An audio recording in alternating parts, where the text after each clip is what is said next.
Jamil Chad, todas as tardes entre nós na Band News FM. Jamil, dias atrás, falava a respeito da representatividade feminina nos parlamentos e dizia que o Brasil estava abaixo da média mundial nesse quesito também. Vamos falar do executivo hoje, ou quase isso, Jamil. Apenas um de cada 10 países é liderado por uma mulher. Boa tarde, Jamil. Fábio, Adriana, boa tarde. Boa Boa tarde a todos. tarde. De fato, é um complemento daquele relatório que nós já falamos sobre os parlamentos, agora sobre os executivos. Também feito pela União Parlamentar Internacional, que basicamente mapeia no mundo inteiro justamente essa questão, não só dos parlamentos, mas como as mulheres são representadas no poder.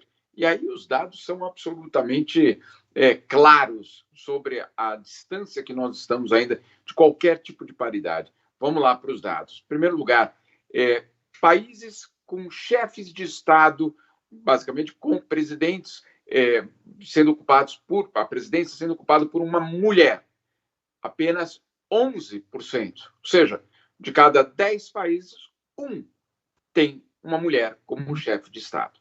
Se a gente passar para a questão dos chefes de governo, e aí estamos falando de primeiros ministros, claro, no Brasil, o presidente acumula as duas funções, ele é chefe de Estado e chefe de governo, mas nos países, por exemplo, aqui na Europa, na maioria dos países, você tem um presidente e você tem um primeiro-ministro.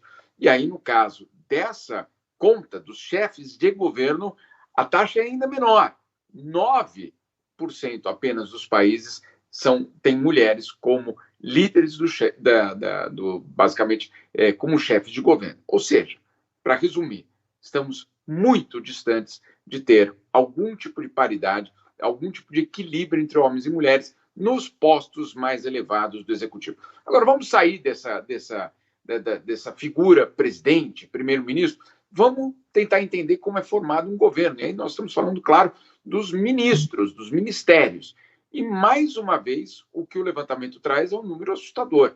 Só 22% dos cargos ministeriais no mundo são ocupados por mulheres. 22%. Nesse quesito, Fábio, nós estamos um pouquinho melhor do que a média mundial, 30%. Ou seja, isso, claro, com o atual governo. No governo passado não era o caso.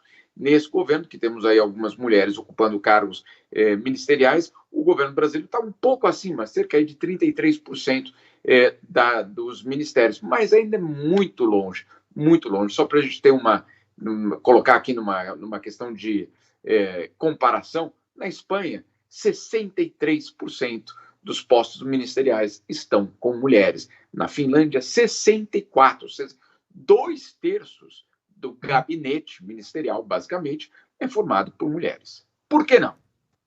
Por que não, hein, Jamil?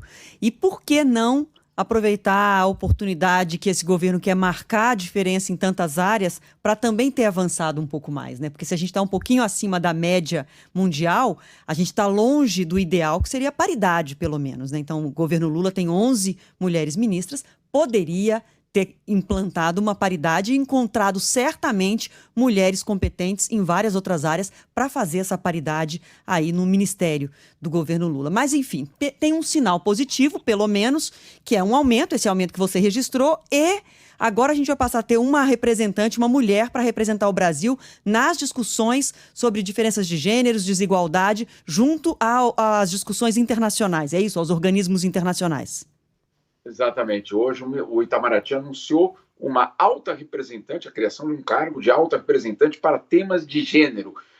Uma diplomata brasileira, que inclusive hoje ainda tem um cargo em Barcelona, no consulado do Brasil em Barcelona, vai ser colocada como a alta representante do Brasil para esse tema, e ela vai ter, claro, como função representar o Brasil nessas discussões.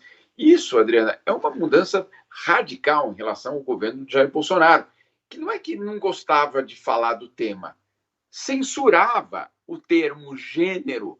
Imagine só, censurava que os seus diplomatas usassem o termo igualdade de gênero nas negociações, nos textos. Eu me lembro de algumas reuniões que eu estive presente, Adriano, os diplomatas brasileiros foram instruídos a tentar bloquear documentos internacionais, textos internacionais, resoluções da ONU que falassem em igualdade de gênero.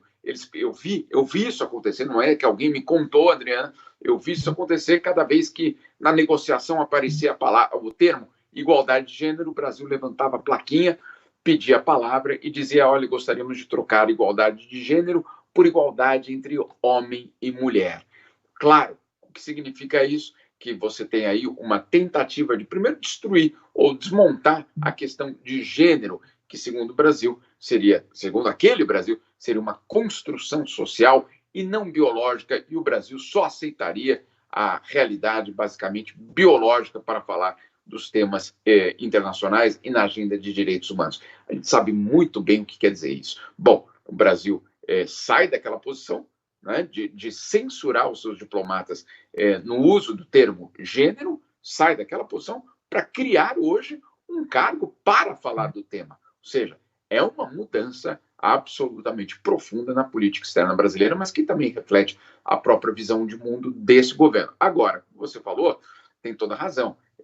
Você colocar, a se apresentar como um governo progressista, que vai salvar a democracia, etc., mas ainda ficar com 30% de ministras é, obviamente, insuficiente. Não adianta dizer, mas é muito melhor do que estava. Muito melhor do que zero, claro, né? Ou fica muito melhor quando você tem 30%. Mas a gente precisa cobrar, a gente precisa continuar cobrando para que a paridade um dia chegue. Tem um outro detalhe desse informe que eu achei muito importante a gente colocar, porque não é só ter ministras ou ministérios ocupados por mulheres. A pergunta que o informe da União Parlamentar Internacional faz é muito pertinente. Quais ministérios elas ocupam? E aí o informe mostra que não é no caso brasileiro, no caso mundial, existe uma, eu diria, não diria preferência, porque essa palavra é obviamente errada para esse contexto, mas existe uma orientação para as mulheres ocuparem quais cargos? De ministra de Direitos Humanos, ministra de Assuntos Sociais, ministra da Educação, e deixar aqueles ministérios como Ministério da Economia, Ministério da Defesa, Ministério das Relações Exteriores, Ministério da Energia, Ministério do Transporte, com os homens. Ou seja, aqueles ministérios que têm dinheiro e poder continuam nas mãos dos homens, mesmo nos países onde há um avanço, eu diria, das mulheres em cargos ministeriais. Não adianta só ser paridade, ela tem que ser paridade também de poder. É isso, nos cargos de maior importância, você ter homens e mulheres à frente desses ministérios. Que bom que eu estou cercada por homens feministas, como o Jamil e o Fábio, que entendem essa necessidade de defender a paridade para construir uma sociedade mais justa. É por isso que eu faço questão de dizer, nesse aspecto, o governo Lula deixa a desejar e está devendo. É insuficiente e é injusto que só 11 mulheres estejam à frente do ministério. Obrigada demais, viu, Jamil? Bom demais ter você aqui. Valeu, Jamil. Valeu, bom dia para vocês todos. Abraço.